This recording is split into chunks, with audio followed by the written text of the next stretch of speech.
Shalom, selamat malam jemaat Tuhan, berjumpa lagi melalui renungan malam pada saat ini. Mari kita persiapkan hati kita untuk menghadap hadirat Tuhan. Kita mohon kekuatan di dalam doa. Syukur yang limpah kami terus persembahkan kepadamu ya Tuhan, atas kasih dan kesetiaan-Mu yang Engkau terus nyatakan dalam kehidupan kami hingga pada saat ini. Tuhan perkenankan kami untuk menjalani aktivitas sepanjang hari ini. Apa yang kami lakukan, biarlah itu berkenan bagi Tuhan dan membawa sukacita dalam kehidupan ini. Sebelum kami beristirahat pada malam hari ini Tuhan, kami rindu mendengarkan suara Tuhan. Buka akal pikiran kami, terangi kami dengan kuasa Roh Kudus-Mu, supaya firman yang akan diberitakan sungguh menjadi penuntun dalam perjalanan kehidupan kami. Berfirmanlah, sesungguhnya kami bersedia mendengarkannya. Di dalam Kristus Yesus, firman yang hidup, kami datang kepadamu Bapa di surga. Amin.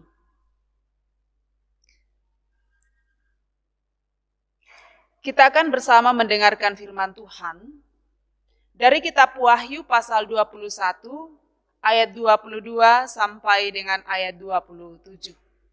Wahyu pasal 21 ayat 22 sampai 27.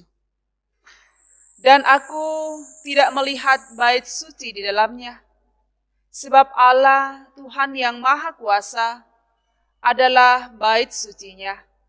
Demikian juga anak domba itu, dan kota itu tidak memerlukan matahari dan bulan untuk menyinarinya, sebab kemuliaan Allah meneranginya dan anak domba itu adalah lampunya.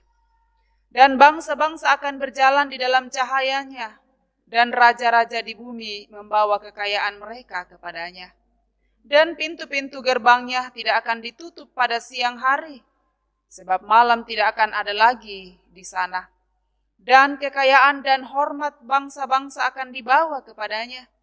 Tetapi tidak akan masuk ke dalamnya sesuatu yang najis, atau orang yang melakukan kekejian, atau dusta, tetapi hanya mereka yang namanya tertulis dalam kitab kehidupan anak domba itu. Demikian firman Tuhan yang menyapa kita bersama. Yang berbahagia ialah kita semua yang Tuhan perkenankan untuk mendengarkan firman-Nya, dan kiranya firman ini senantiasa menjadi pegangan dalam kehidupan kita bersama.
Kita akan hayati bagian firman Tuhan ini dalam tuntunan tema Gerbang Pemeriksaan. Gerbang Pemeriksaan. Bapak, Ibu, Saudara-saudara yang dikasihi Tuhan, dalam sebuah perjalanan dari kota ke satu kota, ada tempat-tempat tertentu, ada titik-titik tertentu di mana pemeriksaan itu dilakukan. Ya. Tentu maksud dari sebuah pemeriksaan ialah supaya tidak terjadi sesuatu hal-hal yang tidak diinginkan, yang bisa saja akan berpindah ke sebuah kota yang lain. Ya. Itu saya kira maksud dan tujuan dari sebuah pemeriksaan yang dilakukan. Dan kalau kita lihat kondisi kita sekarang di tengah pandemi COVID-19, ya kalau kita mengadakan sebuah perjalanan, ya jangankan perjalanan ya, kita masuk toko misalnya atau mall misalnya, ada pemeriksaan di bagian depan. Nah, tentu bahwa pemeriksaan dilakukan ini supaya semuanya menjadi aman. Ya. Tidak berarti bahwa orang yang diperiksa itu akan selalu dicurigai untuk melakukan sesuatu ketidakbenaran, tetapi semoga semua berjalan dengan baik. Nah, dalam kitab Wahyu pada saat ini, penggambaran tentang situasi dan kondisi keadaan di Yerusalem yang baru yang Tuhan sudah janjikan kepada umatnya. Nah, dalam beberapa minggu terakhir ini, perenungan firman Tuhan melalui renungan malam banyak berbicara tentang kitab Wahyu. Sebuah penggambaran, sebuah keadaan yang diungkapkan kepada orang percaya tentang keadaan pada masa yang akan datang. Yerusalem yang baru yang diungkapkan dalam pembacaan kita pada saat ini, sebuah gambaran kehidupan yang damai, kehidupan di mana di dalamnya kebenaran Tuhan dinyatakan. Dan menarik saya kira untuk kita lihat di ayatnya yang ke-27 mengatakan, tetapi tidak akan masuk ke dalamnya sesuatu yang najis, atau orang yang melakukan kekejian atau dusta, tetapi hanya mereka yang namanya tertulis di dalam kitab kehidupan anak domba itu. Untuk masuk ke dalam Yerusalem yang baru yang Tuhan janjikan, penulis kitab Wahyu mengingatkan bahwa yang masuk ialah mereka yang tidak najis. Mereka yang melakukan orang yang melakukan kekejian atau dusta, semua itu tidak akan pernah masuk ke dalam tempat yang disiapkan oleh Allah yang digambarkan sebagai Yerusalem baru. Tidak akan masuk ke dalamnya sesuatu yang najis. Penggambaran bahwa umatnya yang terus melakukan kejahatan dalam kehidupan ini, perbuatan yang tidak dikehendaki oleh Tuhan, tidak akan masuk ke dalam kota Yerusalem yang baru yang Tuhan sudah siapkan.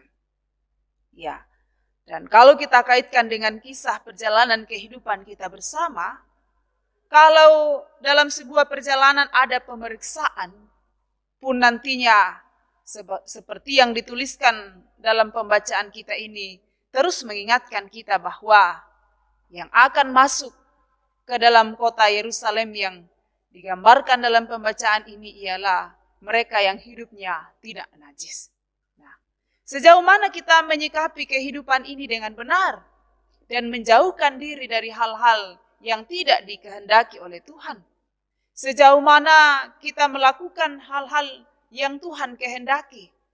Atau mungkin yang lebih sering adalah yang kita lakukan hal yang kita inginkan menurut keinginan kita. Tetapi yang pasti bahwa dalam sebuah pemeriksaan, kalau ada sesuatu hal yang kurang beres pada diri kita, atau dalam sebuah perjalanan ada sesuatu hal yang tidak beres, pasti kita akan takut. Apalagi kalau ini kita kaitkan dengan pemeriksaan polisi ya. Kalau orang lagi mulai berbicara tentang sweeping, ya pasti kita mulai berpikir bagaimana kira-kira mencari jalan pintas sehingga nantinya kita tidak kena sweeping. Ya, artinya bahwa ada sesuatu yang tidak beres dalam diri kita, dalam kehidupan kita, yang membuat kita menghindari pemeriksaan yang ada. Tetapi orang yang merasa diri bahwa ia menjalani kehidupan dengan benar, ia menjalani kehidupan dengan baik, maka ia tidak akan takut menghadapi proses pemeriksaan yang Tuhan akan nyatakan pada waktunya untuk masuk ke Yerusalem yang baru yang Tuhan janjikan. Diberkati kita selaku umatnya, dan mari terus mempersiapkan diri dengan baik untuk sampai kepada Yerusalem baru yang Tuhan siapkan bagi orang-orang yang hidup dalam kekudusan. Amin. Mari kita berdoa. Ya Bapa dalam kerajaan sorga, kami terus menaikkan pujian dan syukur kepadamu atas segala kasih dan pertolongan-Mu yang Engkau boleh nyatakan dalam kehidupan kami. Terima kasih untuk hari ini Tuhan, perkenankan kami untuk menjalaninya dengan baik. Bahkan terima kasih untuk firman-Mu yang kembali menyapa kami malam hari ini. Untuk sampai ke Yerusalem yang baru yang Tuhan sudah siapkan. Yang dibutuhkan dalam kehidupan kami ialah bagaimana kami menjauhkan diri dari hal-hal yang najis. Bagaimana kehidupan kami sungguh-sungguh berkenan bagi Tuhan.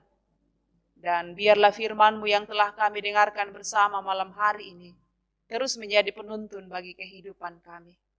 Sempurnakan ya Tuhan. Perlengkapi kami menjadi anak-anak-Mu yang setia dan selalu melakukan apa yang Tuhan kehendaki. Kami terus berdoa untuk kehidupan kami sebagai jemaat-Mu. Berkati dan peliharakan ya Tuhan. Mampukan kami untuk terus bertanggung jawab atas hidup yang Tuhan berikan bagi kami. Dan juga ya Tuhan, beri kami kemampuan untuk terus memuliakan Tuhan dalam perjalanan yang Tuhan percayakan. Ada banyak aktivitas yang kami rencanakan baik secara pribadi, keluarga maupun persekutuan. Mohon kemurahan dan kasih Tuhan akan terus menolong dan memampukan kami. Beri kami kesehatan yang cukup, kekuatan bahkan iman, supaya semua boleh terselesaikan dengan baik. Di dalamnya nama Tuhan dimuliakan. Apapun yang kami lakukan hari ini Tuhan, berkenan kiranya Tuhan memberkati. Dan kiranya hidup kami terus dituntun oleh kebenaran Tuhan. Terima kasih ya Tuhan. Dan malam ini kami akan istirahat. Ke dalam tangan Tuhanlah kami terus berserah diri. Kiranya pemeliharaan Tuhan akan terus menyertai kehidupan kami. Terima kasih ya Tuhan, kami serahkan hidup kami sepenuhnya kepadamu di dalam Tuhan kami Yesus Kristus. Amin. Demikian ibadah kita, terima kasih dan selamat malam buat jemaat Tuhan. Salam sehat, Tuhan